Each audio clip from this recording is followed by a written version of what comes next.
Заварной қамыр дегенде естіп беріңіздер, дәл осылай әдемі дәмді қамыр шығады екен. Мен бұл қамырда манты жасап көрдім.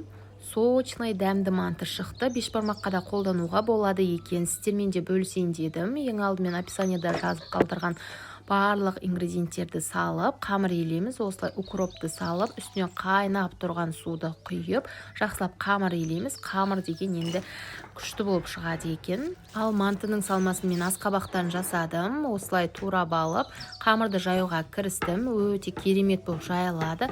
Не жыртылмайды да, езілмейді де, әдемі болып жайылады екен.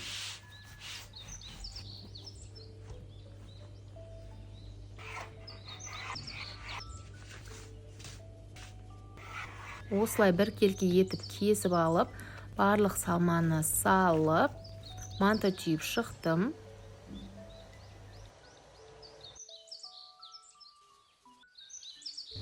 Мантыны 45 минутқа буға пісіруге қойдым. Қараңыздар, өте дәмді, әдемі манты дайын болып шықты. Сіздер де жасап көріңіздер, ас болсын.